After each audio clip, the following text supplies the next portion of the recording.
भजन जी के पास जो ज़िम्मेदारी थी, वो ज़िम्मेदारी अभी आपको राजस्थान में मिली है। किस तरीके से संगठन को मजबूत करने का काम सरवण सिंह बगड़ी कर रहे हैं?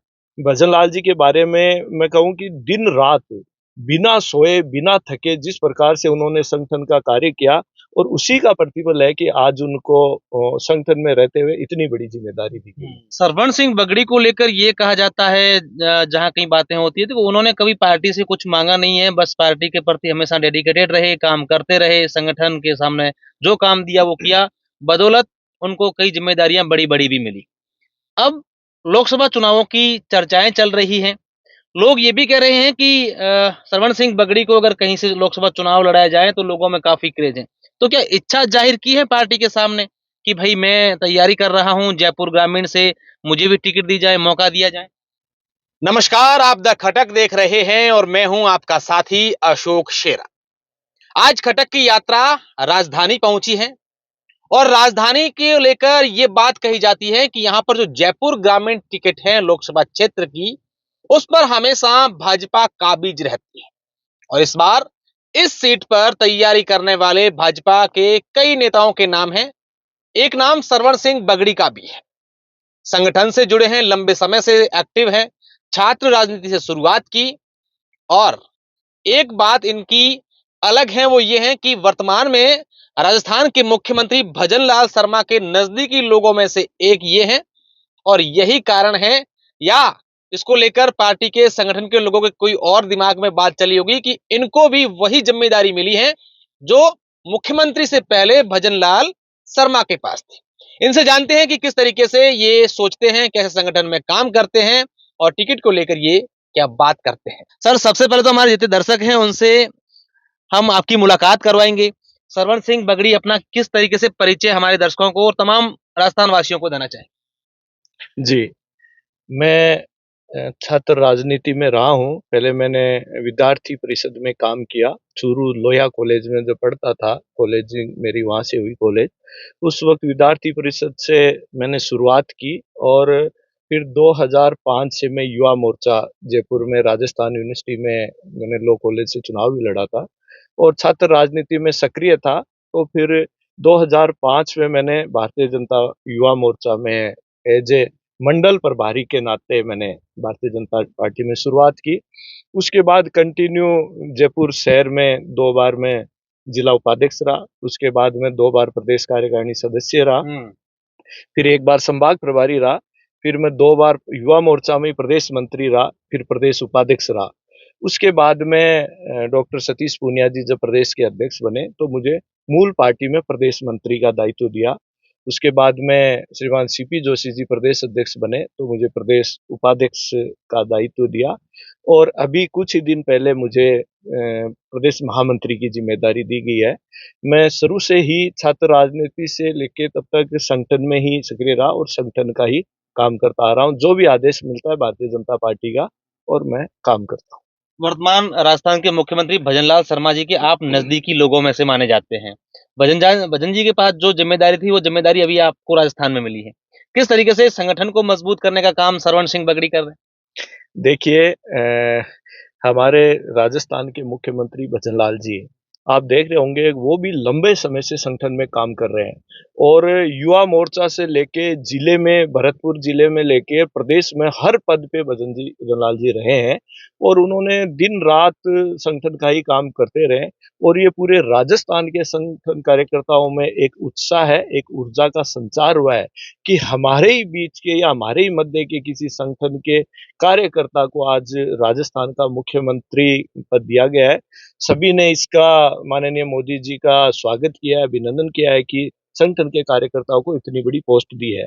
और जो भी अभियान हो या संगठन की मेहनत के, मैं कहूँ कि भजनलाल जी के बारे में मैं कहूँ कि दिन-रात, बिना सोए, बिना थके जिस प्रकार से उन्होंने संगठन का कार्य किया और उसी का प्रतिफल है कि आज उनको संगठन में रहते हुए इतनी बड़ी ज़िम्मेदारी दी गई।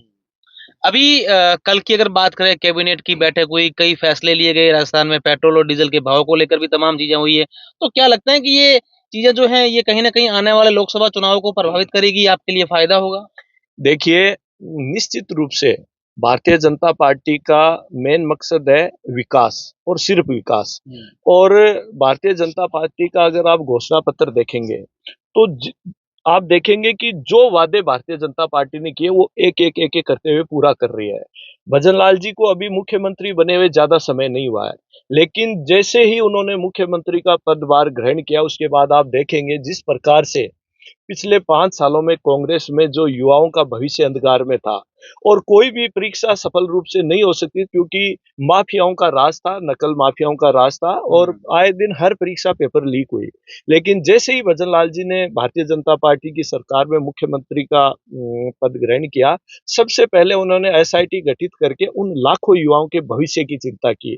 और आज आप देख रहे होंगे जितने भी नकल माफिया आज सलाखों के पीछे आ रहे हैं और जितने भी एग्जाम हो रहे हैं एक सुव्यवस्थित तरीके, शांतिपूर्वक तरीके से हो रहे हैं, तो ये युवाओं के साथ में जिस प्रकार से भजन लाल जी ने उनकी दुख दर्द को समझा। और यही नहीं, इसके बाद में आप जितने भी उनके फैसले दे दिए, राजस्थान में सबसे बड़ा मुद्दा था ईआरसीपी का। और क्योंकि राजस्थान की भूमि उपजाऊ है और ये मैं कहूँ कि एक सांस्कृतिक धरोहर है कि यहाँ पानी की कमी की वजह से बड़ी परेशानी होती थी।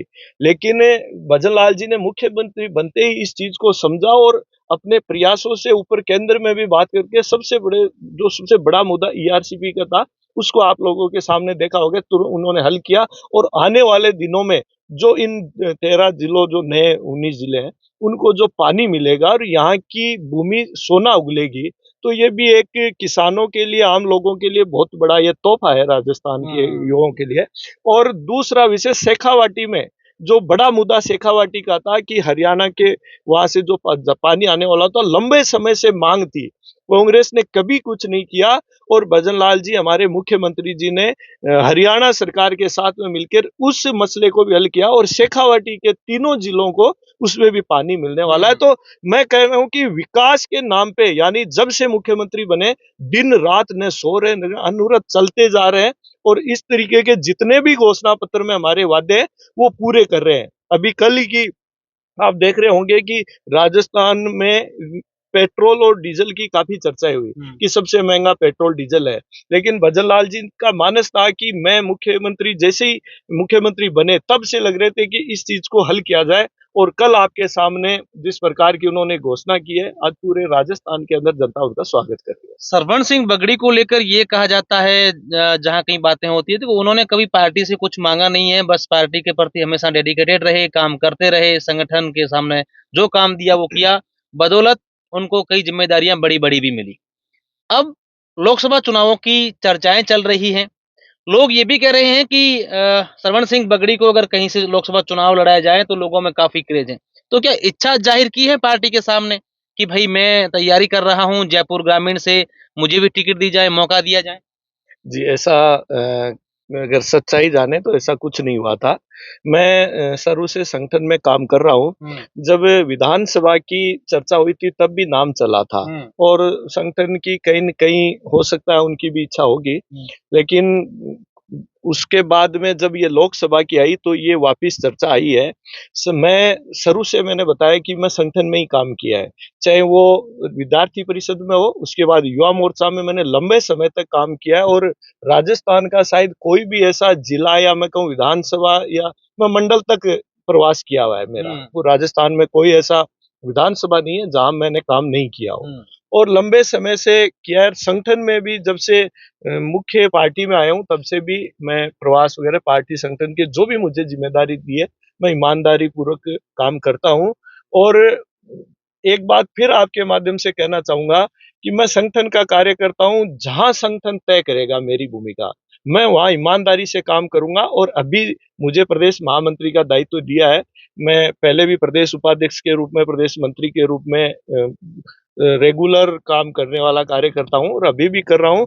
और मैं धन्यवाद देना चाहूंगा हमारे प्रदेश के प्रदेश अध्यक्ष माननीय सीपी जोशी जी और मुख्यमंत्री भजन लाल जी शर्मा को कि उन्होंने मुझे इस जिम्मेदारी के लायक समझा, मुझे जिम्मेदारी दी और मैं ईमानदारी से संगठन का काम करूंगा। मेरी भूमिका वो जो तय करेंगे वो मुझे स्वीकार है और मैं काम करता रहूंगा। बिल्कुल। सरवण सिंह बगड़ी का साफ तौर पर कहना है कि जो संगठन, जो पार्टी मुझे कहेगी वो मैं करूंगा।